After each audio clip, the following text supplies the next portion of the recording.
The following program is a PodcastOne.com production. From Hollywood, California, by way of the Broken Skull Ranch, this is the Steve Austin Show. Give me a hell yeah. Hell yeah. Now, here's Steve Austin.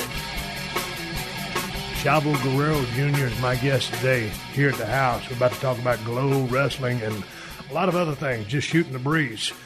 I know you've been on Chris Jericho's podcast extensively. You guys have covered a lot of ground. So sure. Let's try to cover some different material and shoot the breeze. Obviously, I don't think you guys have talked about Glow.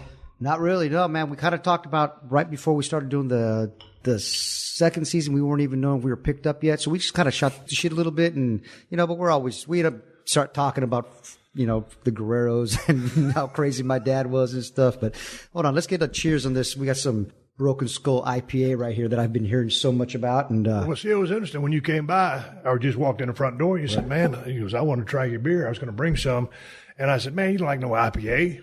Oh man, I like it all, but I'm Mexican. We like it all. We just like I do the Fit Finley. When I first met Fit Finley, I go, "Hey man, what kind of beer do you like?" He goes, "Cold." That's all he said. Him and Dave Taylor go cold. I said, but did it take you a while to make the swing? Because man, basically, here, cheers. Cheers, yeah, man. And then an unsolicited response as far as your take on the beer. Oh yeah, man. It's not, sometimes they hit you in the face. Some of those IPAs, man, it's like drinking a pine tree sometimes. Or you're like, wow, this is good. You could throw this down easy. What's the alcohol content on these? 6.7. Oh yeah, that's good. So you can. And I can use a low on this because I don't like real bitter. I like that kind of hits mid palate. I don't like anything too up front or too far back. So it hits mid palate. That's good. That's great. When we came up with this beer, that's Gunner Brewing Company, myself and the owner Rob Crocs all sat there at the table, and we had 12 or 15 beers that we both liked, and I kind of just described each one and how they hit, and we weeded them out, and then he came up with this formula, man, and I went up there after, we brewed the beer. I went back 25, 30 days later and took a test beer, and I was like, I figured this process was going to take a long time because can we talk about your impending project? Because you're about to come up with the beer. I got a beer coming out called Guerrero Golden Ale.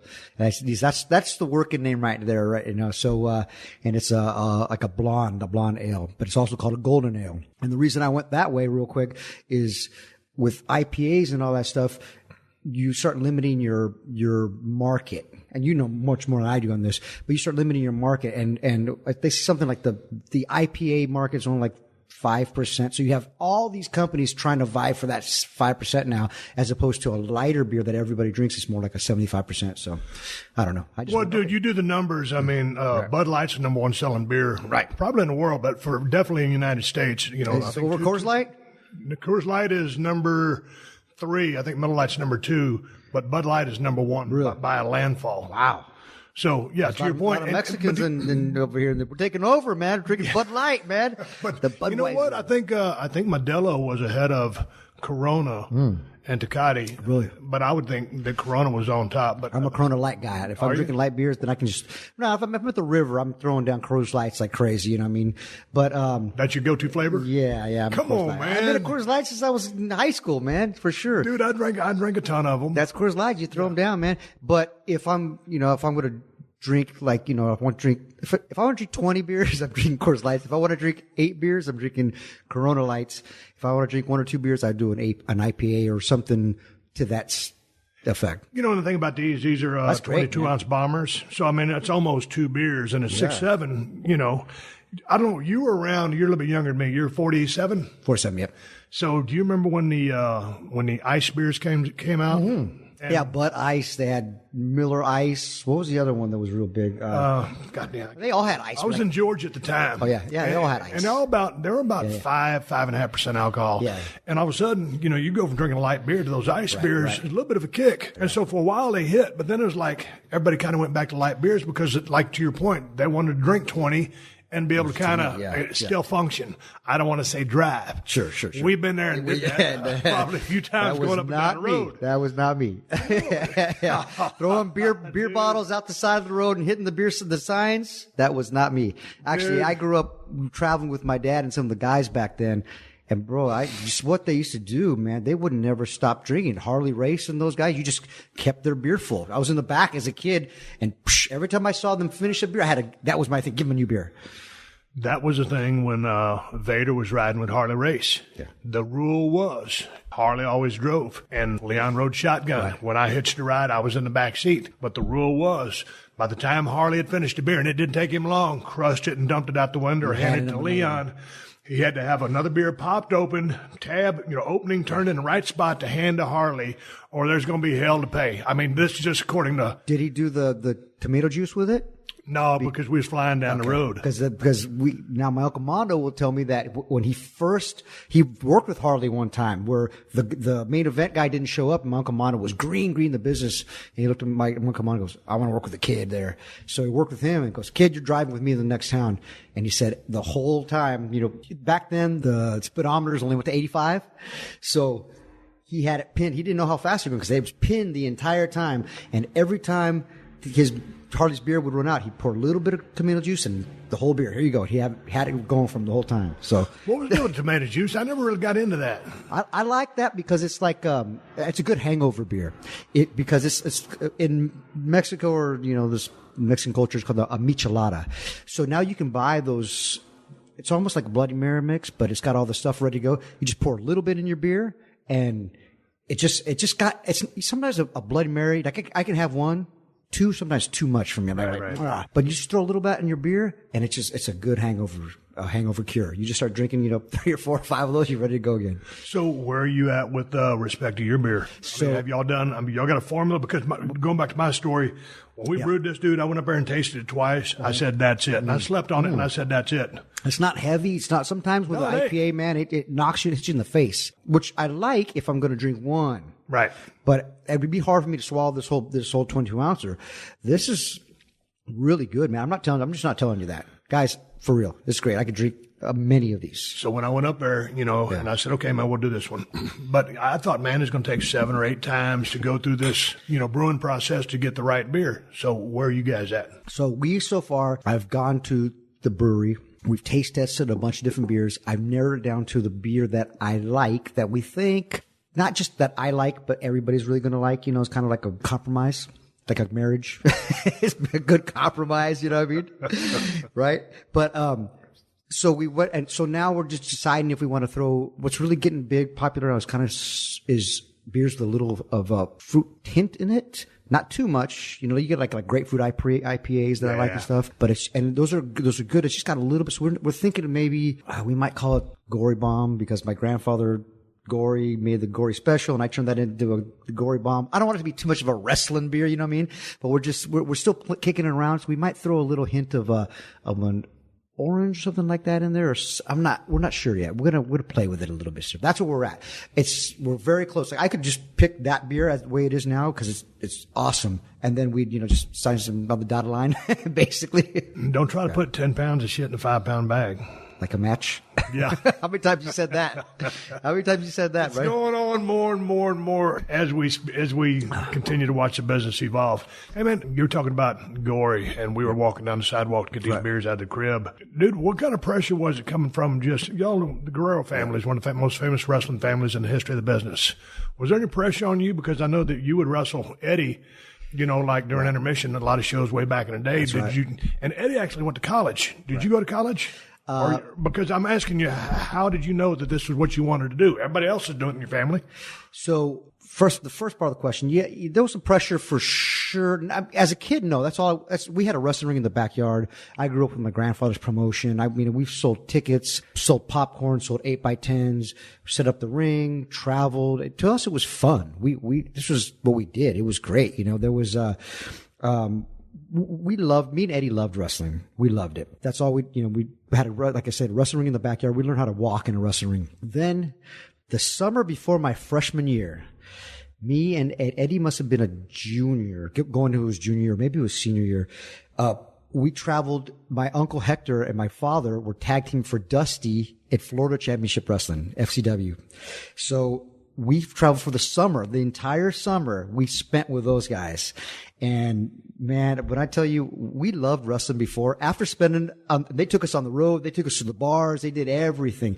We really loved wrestling after that. We were like, wow, this is exactly what we want to do. Eddie lost his virginity on that trip. Man, it was, every little town back in the day, you know, we'd go like Monday would be Tampa, Tuesday would be Orlando, whatever. I'm getting the dates wrong, but Wednesday, the days wrong. Wednesday was West Palm Beach, you know, they do, you know, TV somewhere. Then we do Miami, we do somewhere else.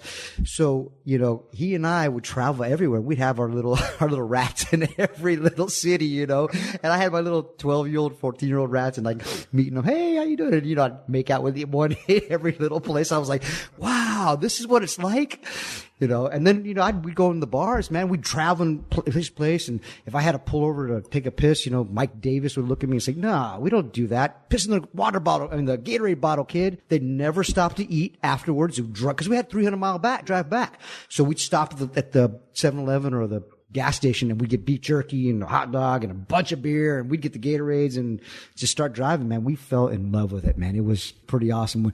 And one time, so Kendall Windham was there too. So Kendall was Eddie was maybe 16. Kendall was 17, but Kendall was 6'5" already. He was a big kid, so he could buy beer. So when my dad and my Uncle Hector would go do a shot for Bill Watts, they fly to Houston. This is when we were there, and they'd leave us there for a day or two. So me and Eddie would be like, what are we going to do? Like, all right, well, let's call Kendall up. So we'd call Kendall to come over and go buy us a beer. We'd be, you know, looking through the medicine cabinet and find a little, and you know, oh man, we were like on our own. It was like, this is what it's like to be wrestlers. Yes. We couldn't wait. So, you know, that the pressure there was no pressure there. Then once I became a wrestler, getting in the door was easy. People say, oh, you're a girl, come on in. Well, shoot, I'd only been wrestling a year.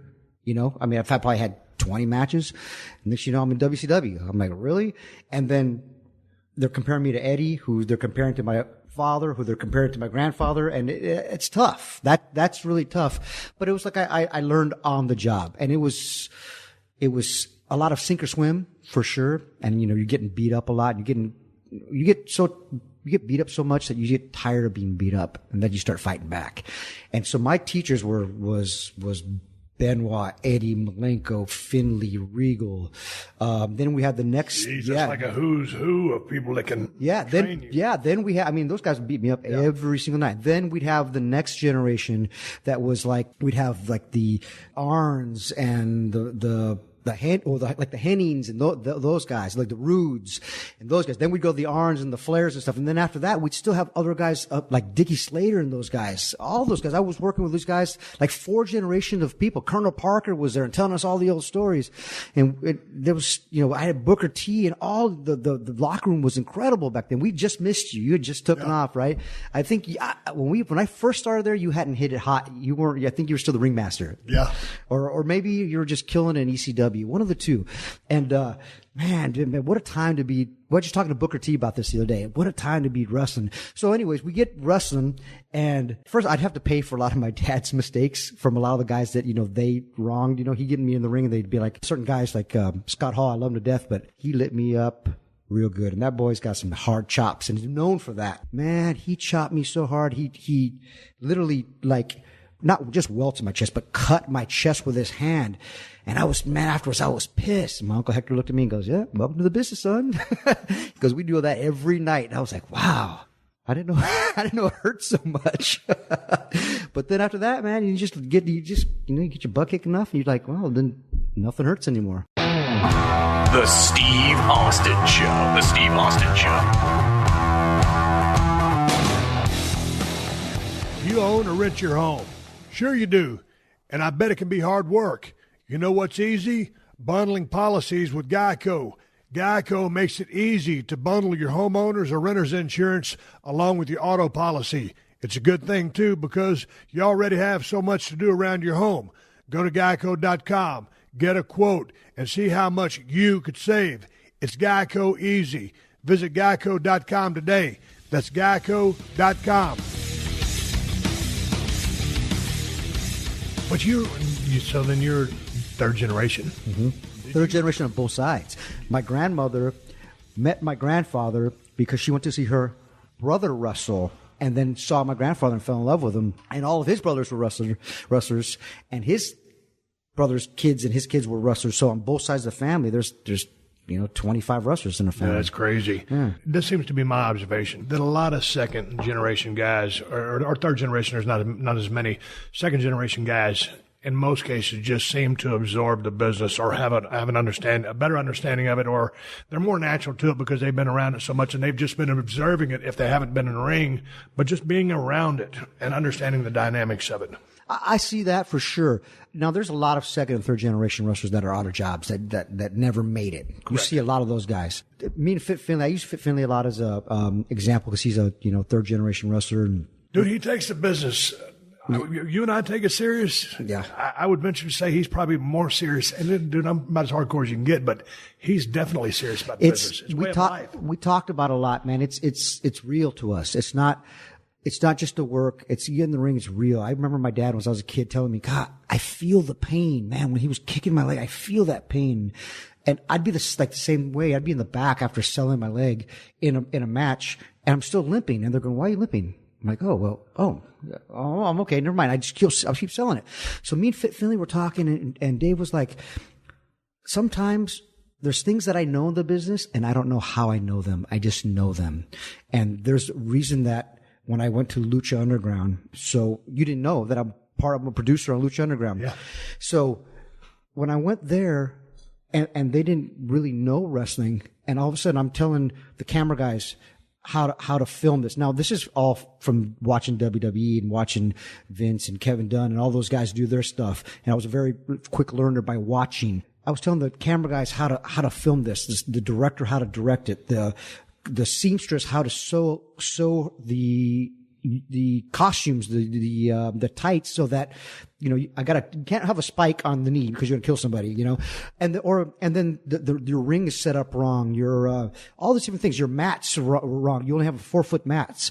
And the set designer was going, well, that's all we have for a budget. And I'm like, look, I get it. That's all we have for a budget, but we're flying over those, and you could have cracked somebody's head open real fast. The show producer, Eric Van Wagenen, who yes, walks by me and goes, what's up, Chavo? And I said, look, our mats are too small. He's all, why? And I explained to him, and he goes, okay, order mats now. It was like right there, because he understood that these guys they're gonna kill themselves. And before an indie show, when they got nobody to sue, it's fine. But when you got Mark Burnett to sue, they're gonna come after, That's the thing I liked about working with Eric Van Wagenen on Tough Enough. Dude, we'd have a little conversation. He loves you. And it was just, we went out and did it. There wasn't no script, wasn't no paper, just we talked about it, and then they started filming it. Right. He acclimated to the business very quickly, and he has a love for it and an appreciation for it and respect for it. So like when you say, hey, man, we need this, there's no hesitation. And, let's go get the other mats so these guys don't kill themselves. Period. Dude, you guys doing some crazy-ass shit over there. I mean, some of that high-flying stuff, I know some of it's camera angles, but, yeah, to a degree, yeah. But some of that stuff that the guys were jumping off of is very spectacular. Our first season. So when I came on, nobody really knew what we were, not that we were doing, but we all had an idea of what we wanted to do. And what the final product came out, I just say the stars aligned, because that product, it changed the game a little bit. We did our own thing. WWE is the Coca-Cola of wrestling. If anybody else comes out and makes another cola, you're just an RC cola. You're a knockoff. That's all you are. And we've seen it time and time again. Everybody trying to copy them, right? And they're doing something right because everybody's trying to copy them. So then we come in, and Mark Burnett is notorious for saying, hey, I would rather fail being original than succeed being the same. So that's what he did. And when we came in, we were still filming the first season, I saw the first episode. I got to saw like a preview of it. I was blown away. Just the way that the angles are, they come in with the shots of the helicopter coming into the city, and they come into a scene, and then it morphs into the ring. I was like, wow, I've never seen this before. Usually it's the production trying to keep up with the wrestlers. But this time it was the wrestlers having to keep up with production. And I pulled the wrestlers aside and said, guys, come here. We need to step up our game, because this is a new product. You've never seen this before. So then I got guys like Pentagon, Phoenix, Prince Puma, now Willie Mack, and Mil Muertes, Ricky Banderas, Drago, all these guys that have never, the world has, Mexico's seen them, but the world's never seen these guys. So, and I'm pulling these guys have been on TV sometimes for 10 years over there. I'm pulling them aside and go, look, this is all Vince stuff. Look at that camera right there. This is your money maker. Look at your face. If you're looking side to side, that camera's chasing you. You can't stop and make sure that that camera focuses on your face. They're like, oh, Chavo, they never told us this before. I said, no one's told you this before? They said, no. And I said, okay, just now grab a hold. I don't care if it's taking too long. You just stop and wait and sit on it. I don't care if they're quiet. Now, our believers are really, they're always constantly going. But I don't care if they're quiet. Just wait, stop. And they're like, nobody's told us this before. And I said, well, this is how you do it. This is what I've learned. This is how I was taught. And I was taught by the best in the business. So it's worked for a long time. They went out and did it, and look what they are doing now. This, like you were talking about Pentagon and Phoenix before. Those guys how great are those guys? Those guys are awesome. It's two of my favorite gimmicks as well. So when you were at WCW, you were paying attention to the camera setups, and when you got to WWE, you were really paying attention to stuff. Dude, a lot of people don't get that because I didn't. I was there to work, and I didn't give a shit where the cameras were. I just worked, and I was just worried about me. You were a little bit of level ahead of me, though, on that curve. Yes and no, man. You know what? This is an art form. Wrestling is an art form. I tell people that all the time. They think we just go in there and wrestle. It's an art form to learn this business. And now I grew up, I'm 85 years wrestling has fed my family. I grew up with a wrestling ring in the backyard. Third generation on both sides. And it really, when I tell you, it took me 5 years before I really knew what was going on. That's the truth. 5 years of being at the highest level of being at WCW. Now, there were times when I was wrestling in there and I'd get out of the ring and it's like, oh, who was my ref again? I don't remember who my ref was because I was so like awestruck. But there was one time I was in the ring and I remember hitting, the guy was on the turnbuckle and I hit him, boom, and I heard this roar like, ah, and I went, wait a minute, what was that? And I stopped and I hit him again, boom, and I went, oh, that's what they're talking about. The crowd, learn how to work these people. I was like, that's what they're talking about. I didn't know. I was like, oh, there it is. But after that, it took me another 5 years. So I'm talking 10 years in this business until, and I tell, and this is not just because we're on this episode. It took me 10 years in the business till I had Ric Flair and I had you telling me, hey, going out of your way to go, hey, excellent match. It took me a long time. One time it was the Survivor Series. Me and Rey Mysterio went and tore it down like me and Ray do. And as I came back, you pulled me aside and you put your hand out. You said, excellent match. And I said, oh, now I've made it. But when Ric Flair was telling me, Chavito, hey, great match, kid. I was like, all right, now we've arrived. And then you even been given better than that, you know? But you agree, I agree with you because that 5 year mark is kind of a, it's Absolutely. there, but it's between the 5 and 10 and it's an average of 10 before I think, guys have flipped back and forth, babyface to heel baby or whatever. But that 10 year mark is kind of, dude, at 10 years, you should know your shit inside and out. You're still going to always have more to learn. You never stop learning. If you are piss poor at 10 years, if you're piss poor at 10 years, you're probably not cut out for this business. Yeah. But if you are, you should be outstanding by that point. And Macho Man's a classic example of that because I don't know how long he worked. Shoot. What territory he worked before he got to USWA, but he was Macho Man down there. But was he? Okay. When Vince picked him up, I mean, he'd already been in the ring damn near 10 years, and boy, all of a sudden he gets on WWF TV or New York TV with Vince and blows up because he knew how to work like a bastard. But that's how the business is. It's changed because you didn't make it to WWE, WWF until you were 10 or 15 years in. You didn't even make it there. You were at the pinnacle of your career. Now, and nothing, I'm not talking nothing, but just saying that sometimes because I respect those guys and I'm always, like I said before with you in the other room, that I'm for the wrestlers, man. I'm always for the wrestlers. I want these guys to just thrive and I want these guys to be taken care of, from all the stuff that we've gone through. But it almost seems like you start your career there now and then you go somewhere else.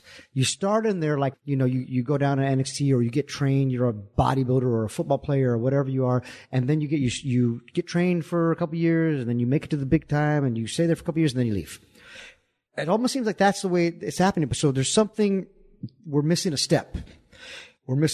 And thank God that that indie wrestling, there was a lot of times that these guys, I'll say Ricochet, Prince Puma, who, when I got him in Lucha Underground, I was like, how come he hasn't been picked up before.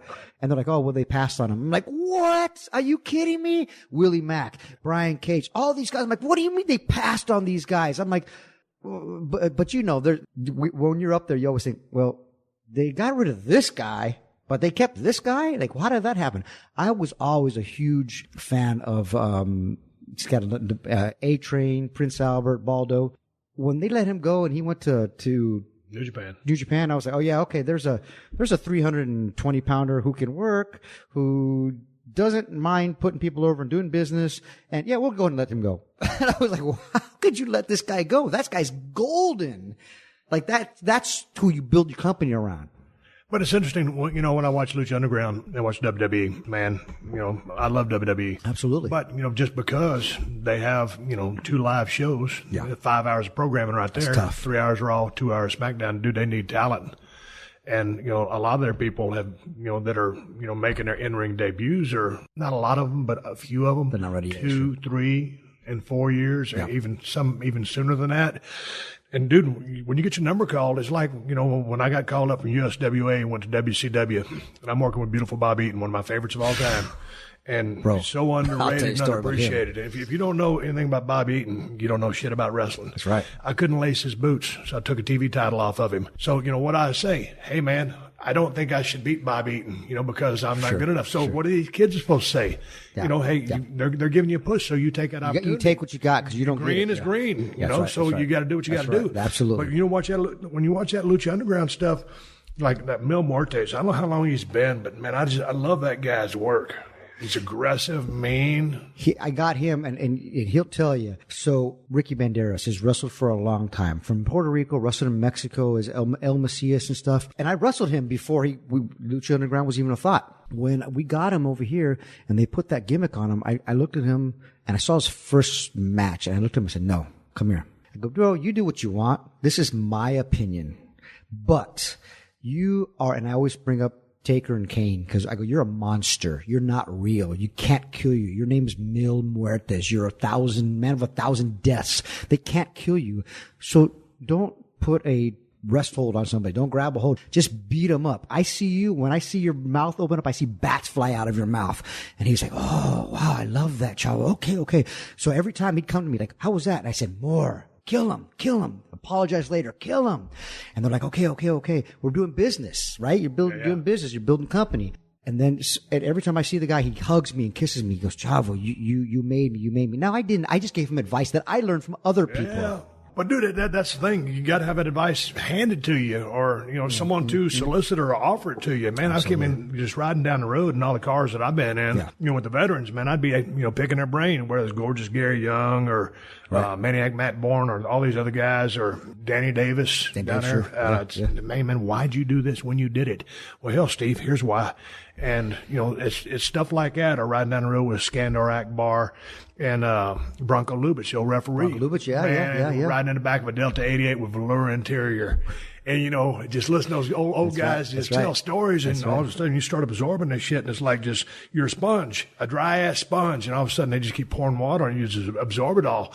But it's those guys, and that's always, I always just think it's, you know, it's, as the road that I've been down, anytime I get Klondike a chance. Bill. Remember Klondike Bill? Klondike Bill? Remember Klondike Bill? Oh, yeah, absolutely. On the ring crew at WCW. But all those guys, you know, if you don't pass down that knowledge, you know, the next generation can't learn from you. And that's what you got to do to keep the business going strong, in my opinion. I agree. Hey, that's, and I tell a lot of guys now, like my dad and those guys, and your time, they were very stingy with the business. They didn't want to give you the business because you take their spot. They were like, oh, we can't help you. We can't. You figure it out for yourself, kid. We'll give you a little bit. We won't give you all of it. But nowadays, it's a dying art. So we want to give as much as we can to these guys, because it's gonna be lost if we don't. Now, wrestling evolves. It's like any kind of business. It evolves. If you don't evolve with it, it'll pass you by. I always bring up like Madonna, by the way. So I was listening. It was on the radio the other day, and my brother-in-law was going, you like Madonna? I said, well, I don't really have her music, but I respect Madonna because she's kept herself as a performer, as an entertainer in the limelight, kept herself relevant for 35 years or whatever it is. And that's very hard to do. She constantly changed and evolved. And in wrestling, if you don't change and evolve, the wrestling will pass you by. If you keep doing the same stuff, if they're not buying it, they don't buy it. Sometimes they buy it, and you're fine. You just keep going. But sometimes, I mean, I use Terry Funk. He did his first moonsault at 43 years old. Not saying that you got to do a moonsault, but you just evolve. You got to evolve, and if you don't, you don't. That's the thing that we're talking about with grab a hold, or what do you say, 10 pounds of shit in a 6-pound bag or whatever it is, whatever that saying was.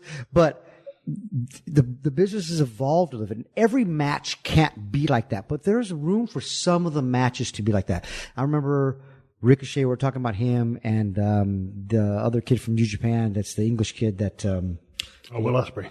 Ospreay. They had that match, and it got praise and it got a lot of criticism, right? Well, first of all, I can't do any of that stuff, and we were one of the top cruiserweights back in the day, right? Me and Rey Mysterio look at each other and go, "Oh my God, we can't do any of this stuff anymore like these guys could." We never could think about that stuff. But I saw that match and I was like, "Wow, that's awesome." Would I have done that match? I couldn't. First of all, I couldn't do that match. I'd do it a little bit differently, but not that it was wrong. It was just different. The business has evolved. But it was their interpretation and their skill set that they put out there. It was incredible. So, Jeff Farmer, who used to be the NWO Sting, Jeff Farmer, Cobra, he was like in WCW.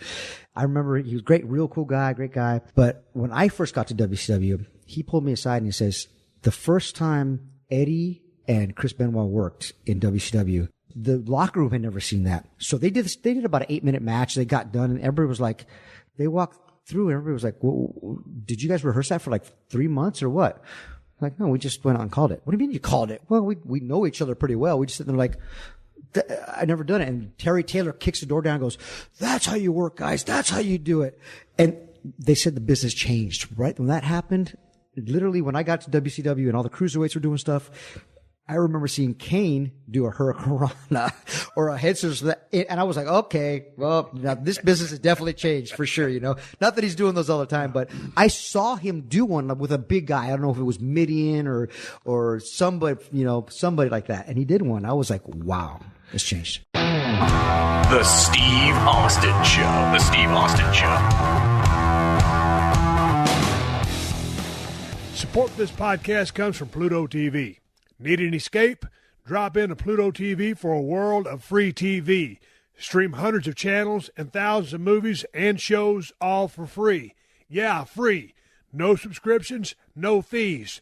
Imagine 24/7 channels of Narcos, CSI, Star Trek, Survivor, and everything else from hit movies to binge-worthy TV shows. The latest news, live sports, comedy, and more. What are you waiting for? Download the free Pluto TV app for Android, iPhone, Roku, and Fire TV and start streaming now. Pluto TV. Drop in, watch free. This is the Steve Austin Show. Hey, man, tell me about the rings you grew up with back when you was a kid. Hard, man. The ring we had in the backyard was when I was a kid, it was 40 years old. So I don't know how old it is now. I mean, well. But was it just like with a 16-footer, 18-footer? No, it was probably a 20-footer. The one at the Olympic Auditorium used to be a 24-footer. Are you kidding me? No kidding. If you look at it, back at the Olympic Auditorium here, now when my dad first started, that's why we're here in California, because my dad first started wrestling for Mike LaBelle at the WWA, I believe it was called. It was like NWA Hollywood, basically.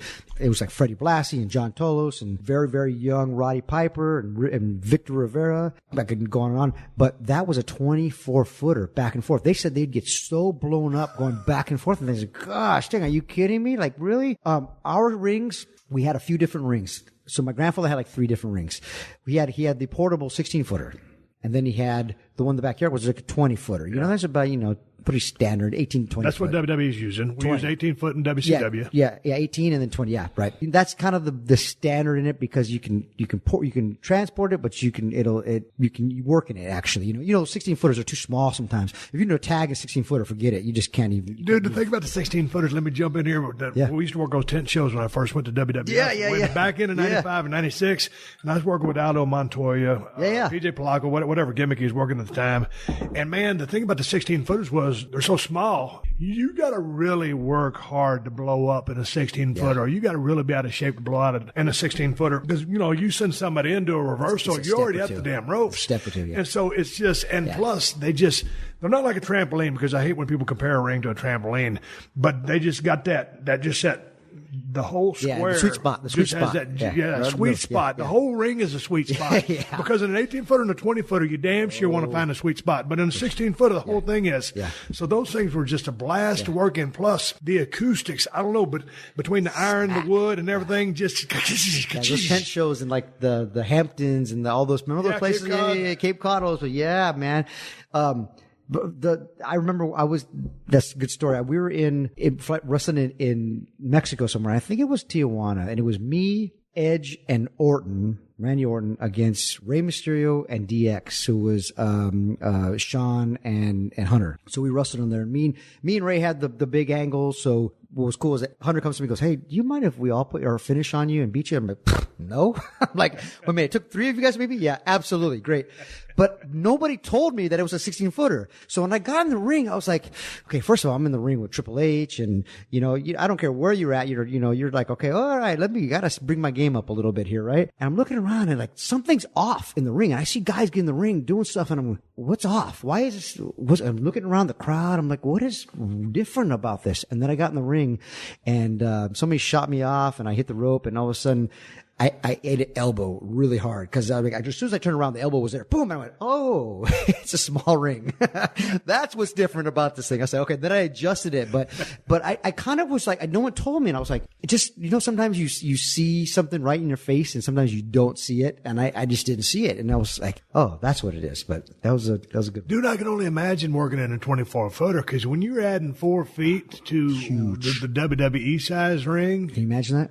No, I can't. Grab a hold. Grab a hold. With me? No, I'm serious. It was a 24-footer, man. This ring was massive. 4 feet on each side. That's 8 feet. And you're running 8 more feet over a 10 to 25 minute period, and back then, you're doing that time. They didn't have 18 matches in the show. Man, and then the apron was bigger too, so you look at that ring. That ring's in a lot of movies too, because they always film a bunch of stuff all over the Olympic Auditorium. You always see that Richmond 95171, that sign in the background. And you see that ring's in a lot of movies, like Bad News Bears movies. All these movies back, the one and only back in the day with Henry Winkler, that was filmed. See, the 24-foot ring would be great for a tag match, because if there's one thing it really chaps my ass is when someone's going for the tag and the heels let them get too close, and the baby or the heels got an alligator arm over there, or if they got the tag rope, they're hanging on to right there by the turnbuckle instead of being extended with the rope and reaching out to make it a shoot. Alligator arms. So the alligator arms just T-Rex. Really, don't get me wrong, I've done my share of alligator arms in the past, but I just hate to see it from a technical aspect of the business. Me and Eddie when we were tagging up as Los Guerreros, we hated that, man. We hated that. We would say, hey, we tell the guys, challenge them. If you can tag. It's our fault. And we'd have, we will buy you drinks tonight. All right. We'd have Spike Dudley running to try to tag. We'd try to cut them off and stuff. But we would keep everybody on our side of the ring. In our, not even our side, our corner. We wouldn't even turn our backs to them, because if we did, they'd run and tag. We'd just challenge them. If you can tag, man, it's our fault. So it was real in a sense like that, But that's smart to do that, because, the business will work, but, it's like... it's a work, but it's not a work. People... But you got it. But the bottom line, dude, you got to feel. If and you'll tell me, you'll know this. If you don't believe it, they don't believe it. Exactly. When you were doing when you were Stone Cold in the heyday, and you against, Vince and all that stuff that you're doing back in the day, you looking in the eye, you believed it. You wanted to kick his ass. It came off that way. We could see it. It was, and I'm the same way. When I get in the ring, I believe. I'm looking at you. I'm like, all right, I'm going to kick your ass. Let's do this. Because I always equate, and I use this example a lot when I'm teaching younger guys. I say, when you're in a bar fight, we've both been in a million bar fights, and all of a sudden you look at somebody, and if I'm looking around his side and he looks away, I go, oh, I got him. As soon as he looks away or looks down, I go, I got him, and I'll turn it up. But when I look at him and he goes, yeah, come on, I go, Ah, shit, man. Now I gotta go. Like, he's calling my bluff, man. Like, oh, okay. But that's the way it is in the ring. He believes it because he knows that I'm just laser through him. And that's the way it is in the ring. In the ring, if I don't believe it, those fans don't believe it. If I don't believe that I'm going to beat the crap out of this guy or I'm getting my butt kicked, I'm running away and I'm trying to make that tag, then it doesn't matter. So I tell the guys, if you're going to let me tag, well, then I'm going to tag. I'm not going to sit there and go, oh, cause then you sacrifice the integrity of the match. Don't ever sacrifice the integrity of the match. There's a couple of more examples I use. So one example is I equate wrestling to this one I'm doing like a seminar on teaching people. It's like magic. It's like Chris Angel. We all know magic's an illusion. Just like wrestling, it's entertainment. But just because magic's an illusion, as soon as Chris Angel starts floating, you go, whoa, he's floating. How's he doing that? Whoa, what's going on? How's he doing that? But when you see the string, you go, oh, okay, change the channel. He's insulting my intelligence now. So I tell the wrestlers, don't ever let him see the string. Don't ever let him see that wrestling punch. Don't ever let him see, a hold put on wrong, because then they see the string. Or can't make the tag, because then they see that string and then they change the channel. Because the biggest form of flattery is they want to lose themselves in your match. They want to suspension of belief, suspend their belief. So they want to, but if you don't let them, then they can't. So as soon as they're like, unless they're, 5 years or 10 years old, but even that, I mean, when I was a kid at the Lickbelt Auditorium, I'd ask my dad, hey, how come when they shoot you to the rope, you don't stop? He goes, what do you mean? I go, well, shoot me the rope. We're in the ring. I'm 10 years old. He shoots me in and I kind of stop. And he shot me and he went for it. And I slowed down and I go, how come you don't do that? And he goes, well, it's wrestling. We don't do that. And I went, okay, but I'm 10 years old thinking that. A 25-year-old man's going to think, come on, let's not insult their intelligence. Let's not sacrifice that integrity of that match. So take pride in your job. All you young guys, take pride in your business. Take pride in your work, and make them question whether this is a work or not. That's where you get them. Hey, man, you're 47. You've been in the business, 22 years? Probably. Probably more than that. I don't even know anymore. What's the worst you've been hurt in the ring? Well, I'm just getting over a bicep tear right here. Look at this. Boom. My arm's not straightening like yours all of a sudden. What happened? WrestleMania weekend, we're all in New Orleans, and we had a Lucha Underground versus Impact Wrestling, TNA Impact. I was agenting the show, for Lucha Underground, and I came in there, and then they say, hey, can you wrestle? Yeah, sure. Sure enough, some guy jumped out. I'm trying to protect him, and it just popped off. Just a fluke, just popped off. So, worst injury. Okay, so, we've all been injured a lot, broken eye orbits, and I tore this one in 2003, this bicep. The worst injury was when, I got knocked out in the ring. Billy Kidman did a shooting star press in the ring, Fresno, California, landed right on my head, and he almost killed me because my brain was bleeding. I woke up in the hospital. My wife's next to me and she's like, I'm like, why are you here? And she's like, well, you had brain bleeding and they were going to cut your head open if it didn't stop to relieve the pressure. So that was probably the worst. I didn't work for about 4 months. I kind of had to learn how to rewrite and stuff a little bit, but it is what it is. What'd Billy say to you? He felt really bad, but what was really cool is that he was still married to Tori Wilson at the time. So I was like, well, okay, you try to kill me, so I'm going to go hit on your girlfriend on your wife for a while. I go, what's he going to say? You almost killed me. You going to kill me again? Whatever happened to that guy? Good looking guy, good worker. I know he's producing for a while. Kidman is, he's the timekeeper. He took over Briscoe's job. Okay. Yeah, Jerry Briscoe. He's the in WWE. Yes, he's the main timekeeper in WWE. Yeah, he's gorilla position all the time, man. He's got a good little spot over there. Yeah, good guy, good worker. He was awesome, man. He was a lot of fun. We broke in together, The Steve Austin Show. The Steve Austin Show. You own or rent your home? Sure you do, and I bet it can be hard work. You know what's easy? Bundling policies with Geico. Geico makes it easy to bundle your homeowners or renters insurance along with your auto policy. It's a good thing, too, because you already have so much to do around your home. Go to geico.com, get a quote, and see how much you could save. It's Geico easy. Visit geico.com today. That's geico.com. How do you feel as far as the pain level goes? Like, man, I talked to Tommy Rogers before he died. Yeah, a couple Tommy, years ago. what a great wrestler. Man, dude, those guys were on fire. Yeah. Fantastics. I was talking to him, and I said, Steve. He said, Steve. He goes, on a 10 out of 10, I'm a 10. Mm-hmm. And so I was like, dude, are you that bad off? And he was telling about eating perks. I mean, he wasn't. Oh, wow. He wasn't on just taking them for the hell of it because he was hooked on them. Sure. He was taking them for a shoot because that's how much pain he was in. So, like right now, as I sit here before you doing this podcast, everybody thinks I'm just beat to shreds. Yeah. And I am, but I don't. On a 1 to 10, I'm not even a 1 on a daily basis. Yeah. Every now and then you have those shitty days, but. Man, are few and far between. Yeah. So how about you with all the shit you did? I actually feel good, man. What saved us is that we're not 6'8", 300 pounds. Your bones and your ligaments, mine and yours, Big Show's, they're all the same strength. They're just bone and ligaments. I don't have 300 pounds pounding all that all the time. So we were able to get away from it pretty good. Everybody in the family was, look back here and there, knees here and there, but for the most part, we're all okay, and I'm one of those guys that I took care of my body. I really iced all the time. I did the, I went from Dude, you were ahead of your time. Yeah, I did the Dallas. Nobody was doing it. Well, DDP. I did the DDP school of self-help.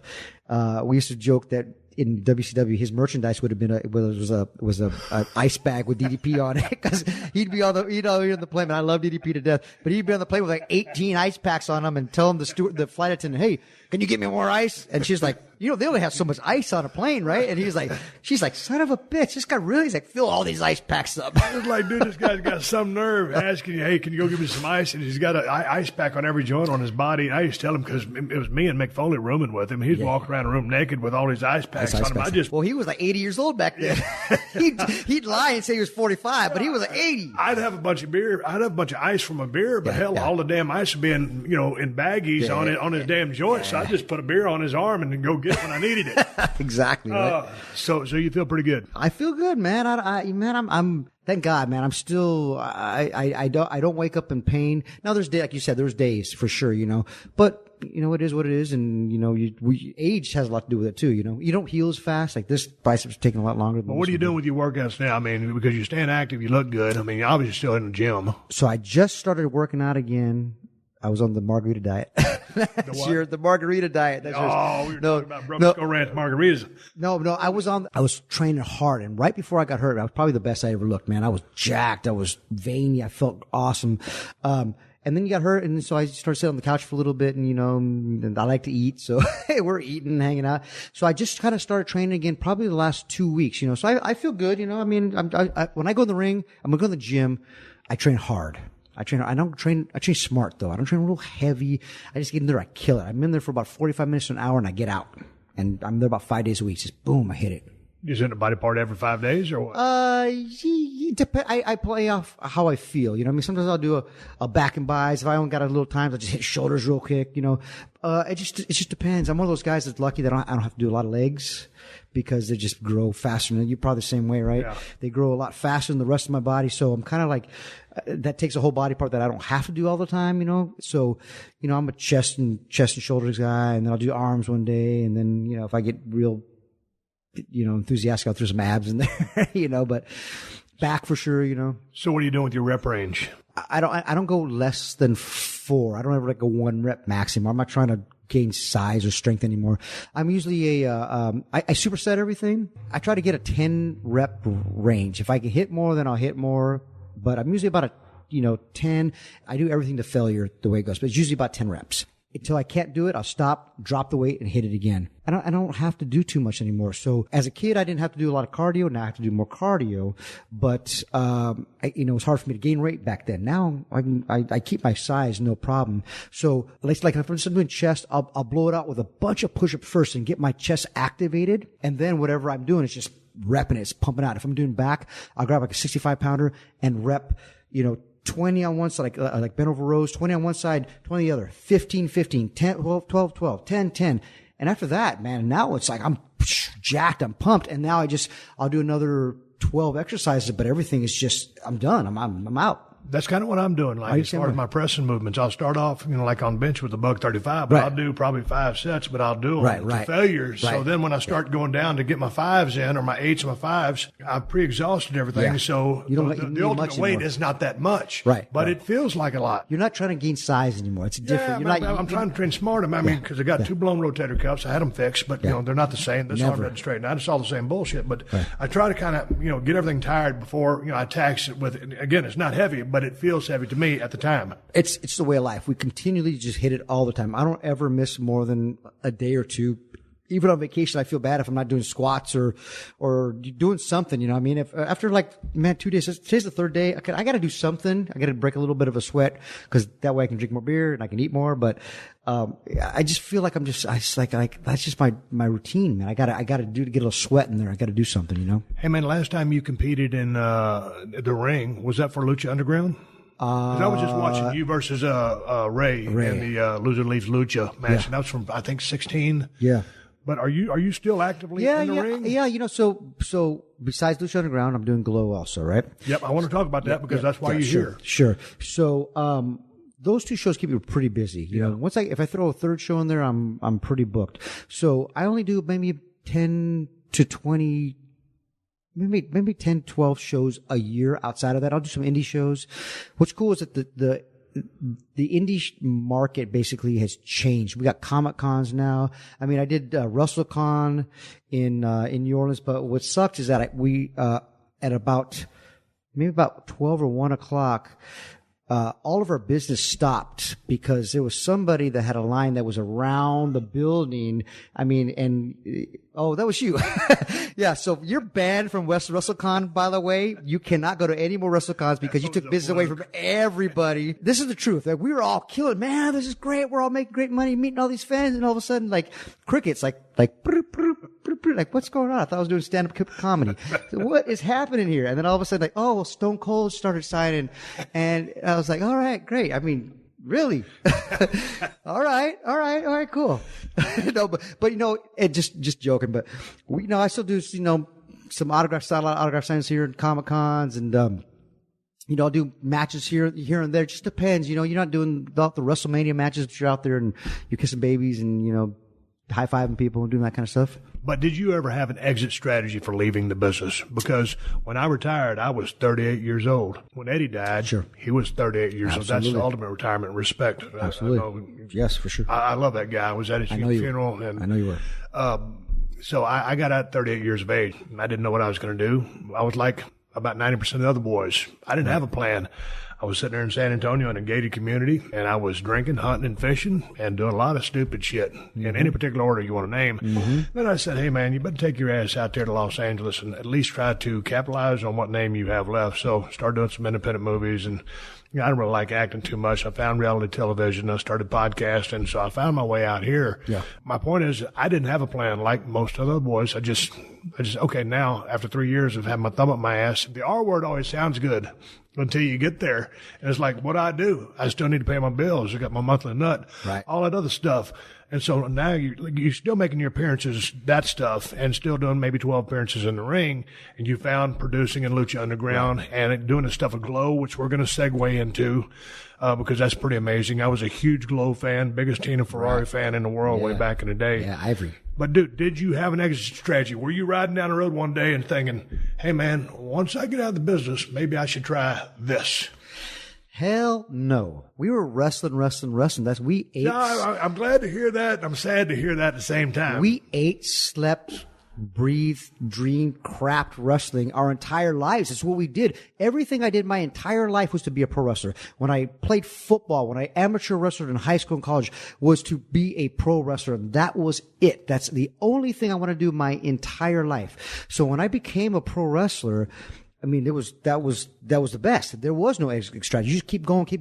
And then all of a sudden you start seeing your idols, my idols, who my family, of course, my father. Then you start seeing guys like, without naming any names, all these guys, and all of a sudden they're still holding on to things, And I always say that the movie The Wrestler could have been called the hockey player, the basketball player, could have been called anything, the football player. If you continually to hold on to we can only borrow in the ring the sports aspect of it for a short amount of time. Then we got to give it back. No one told me that.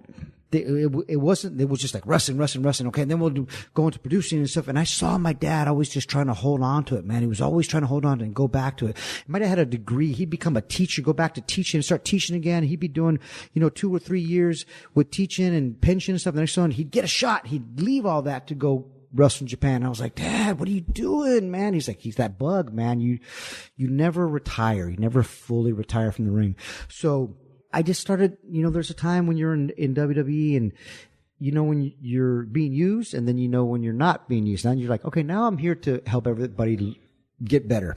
I get it. I totally get it. And I see where it's at. I didn't to be that, They'd asked me to be an agent a couple different times, and I was like, I'm not ready for that. But then I didn't want to be my payoff was being in the ring. As an agent, which was awesome, was great. You're still on the road all the time. Man, I didn't know what to do. And then Eddie passed, and then Chris passed, and it was tough. It was like, man, do I want to keep doing this? There was about a 3-year period that me and my wife kicked around. Thank God she was on my side for sure, because she was always going, if you need to leave, you leave. You do what you got to do. Now, man, I got college funds to put together. I got mortgages. I got retirement, all this stuff. I'm like, you can't just leave. Finally, one time, I came home and I looked at her and said, hey, I quit. And she said, you what? I said, yeah, I quit. When did you quit? I quit last night. And she's like, okay, all right, let's do this. So I kind of sat, kicked around for about 6 months. Where were you? WWE. Okay. I was in WWE, and I finally, you want to know the whole story? Yeah. Here's the whole story. So I do already a little disgruntled there, and everybody thinks. But we all get disgruntled. We all should think we should, we should be getting more than we should be doing. Okay, I'm better than this guy. Okay, whatever. I get it. It's what one man sees in you up there. If Vince sees you up there, then doing something, that's what you're doing. You got to convince one guy, right? So, we're there, and, they have like one of the other shows, the Saturday shows, whatever it was. And I got to put over Yoshitatsu. No offense. He's a great guy. I enjoy him very much. But I go to Johnny Ace, who's head of talent relations at the time, and I said, hey, why am I doing this?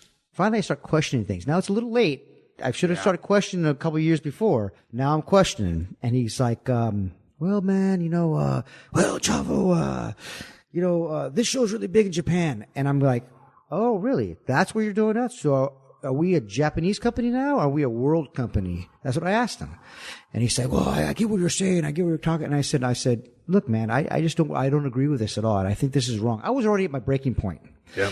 So, he goes, well, this is just the direction we want to go with. And I said, okay, I get it. I will do this, but, I'd like my release, please. Kind of took him off guard. He was like, what? And I said, look, I'm done. I see where I'm going. I see where this is at. I probably should have done this a bit earlier. Okay, whatever. He's like, well, I got to talk to Vince about this. Okay. So I went over, did my job, put Yoshi over, went home that day. I get a call from Johnny. He says, well, Vince is still is kicking it around a little bit. And I'm like, all right, well, is he going to let me go? He's not going to let me go. 1 to 2, So I'm waiting there. And he's like, all right, don't come to TV this week. So I'm sitting at home. All right, well, you're still paying me. All right. So then I get a call from Johnny the next week and says, hey, Vince has agreed, but there's conditions. I said, what do you mean conditions? Before, but you get your release, you're still paid for 3 months, and then you can go do what you want, right? Well, that wasn't with me. It was like, okay, anytime you got to work with anybody else, you need to let us know this. And I was like, all right, that's fair. I just needed to go. And man, I felt like a weight was lifted off my shoulders. It sucked because, man, you don't know what you're going to do. But at the same time, it's like, okay, weight's lifted off for a second. Let me chill out at home.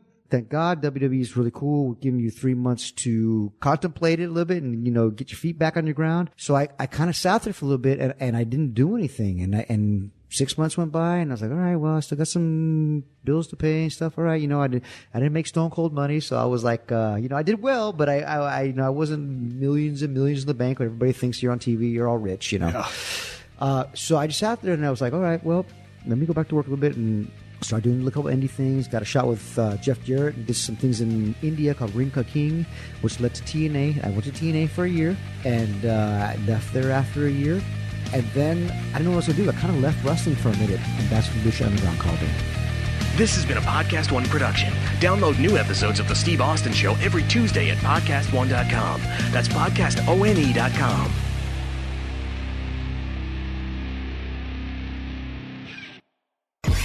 This week on Jaws Picks with Ron Jaworski, Peyton Manning. This is Ron Jaworski. Today I am joined by legendary quarterback Peyton Manning.